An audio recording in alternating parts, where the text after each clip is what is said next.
தமிழ்நாட்டு மக்கள் அனைவருக்கும் டாக்டர் அறிவன்பன் ஒரு வணக்கம். ஓட்டு போட போறோம். ஒரு விரல், இந்த ஒரு விரல் புரட்சியில பெரிய விஷயங்கள் நடக்க போகுது. இன்னைக்கு ரொம்ப ரொம்ப முக்கியமான ஒரு கேள்வி கேட்க தான் வந்திருக்கேன். திமுக தலைவர் திரு ஸ்டாலின் சார் அவர்களுக்கும், ஏடிஎம்கே தலைவர் திரு எடப்பாடியார் அவர்களுக்கும், நாம் தமிழர் கட்சி திரு சீமான் அவர்களுக்கும், கடைசியா தமிழக வெற்றி கழகம் டிவிகே தலைவர் திரு விஜய் சார் அவர்களுக்கும் என்ன இந்த கேள்வினா, இப்போ தமிழ்நாடுல உலக அறிஞ்ச உண்மைனா, நீங்க கட்சி தலைவர்கள் எல்லாருமே வாழ்க்கையோ ஒரு ஸ்டேஜ் வாழ்ந்து முடிச்சு போதுமான அளவு உங்களுக்கு பண வசதிகள் இருக்கு.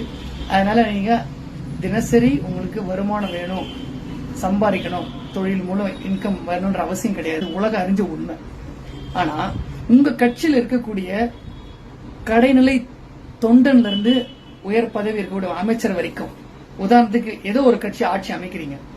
ஆட்சி அமைக்கிறப்ப அந்த கட்சி பாத்தீங்கன்னா கீழே கவுன்சிலர்ல இருந்து, வார்டு மெம்பர்ல இருந்து, மேயர்ல இருந்து, முனிசிபல் சேர்மன்ல இருந்து, எம்எல்ஏ, எம்பி, அப்படி நீங்க பதவி கடைசி வரைக்கும் மினிஸ்டர் எல்லாரும் போகலாம்.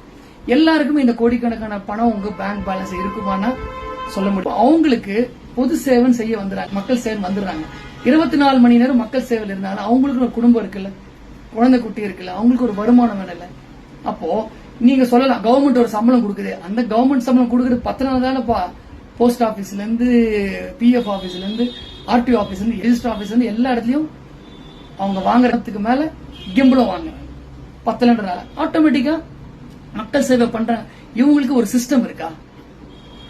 உதாரணத்துக்கு காலை 8 மணி இருந்து 1 மணி வரைக்கும் மக்கள் சேவை பண்ணலாம். 2 மணில இருந்து 6 மணி வரைக்கும் அவங்களுக்கு தொந்தரவு இல்லாம அவங்க சுய தொழில் பார்க்கலாம். அவங்களுக்கு சில இன்கம் டாக்ஸ் ரிபேட்ஸ் கொடுக்கலாம். அதாவது அவங்க சுய தொழில் செய்யறதுக்கு ஒரு வாய்ப்பு, ஒரு சிஸ்டம் உருவாக்குங்க. அப்போ மக்கள் பணத்துல கைய வைக்க மாட்டான், திருடு நடக்காது. மக்கள் சேவை பணிக்கு ஒரு பகுதி நேரம், சுய தொழில் பாக்குறதுக்கு ஒரு பகுதி நேரம், அதுல எவ்வளவு சம்பாரிச்சுக்கிட்டோம். அதுக்கு அவங்களுக்கு மக்கள் சேவை செய்யறவங்களுக்கு ஒரு ரிபேட்ஸ் கொடுங்க, சலுகைகள் கொடுங்க, அதுல அவங்க தாராளமா சம்பாரிச்சுக்கிட்டோம்.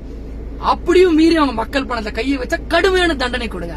இந்த மாதிரி ஒரு பக்காவான சிஸ்டம் எந்த கட்சி கிட்ட இருக்குன்னு தெளிவான ஒரு பதில் கொடுத்தீங்கன்னா, புயல் புயல் புயல் மாதிரி உங்க கட்சிக்கு ஓட்டு விடும். இப்படி ஒரு பக்காவா சிஸ்டம் வந்துச்சுன்னா மக்கள் சேவை பிரமாதமா இருக்கும். முக்கியமா இந்த கேள்விக்கு இதுவரைக்கும் எந்தவித அழுக்கு பிழைகள் இல்லாம இருக்கக்கூடிய டிவிக்கே ரொம்ப எதிர்பார்க்கிறேன். ஏன்னா அவங்க எல்லா விஷயத்திலும் புதுமையை கொண்டு வராங்க, புதுசா கொண்டு வராங்க. இதுக்கும் ஒரு பதில் கொடுப்பாங்கன்னு நினைக்கிறேன். இந்த கேள்வி ஒரு பொலிட்டிக்கல் சுனாமி. இந்த கேள்வி மட்டும் பதில் வந்துச்சு, வேற லெவல் தான் அந்த கட்சிக்கு. அந்த பதில் கொடுங்க, ஒரு பொலிட்டிக்கல் சுனாமியை உருவாகும். அந்த கட்சியை நோக்கி புயல் மாதிரி ஓட்டுகள் விழும். நன்றி.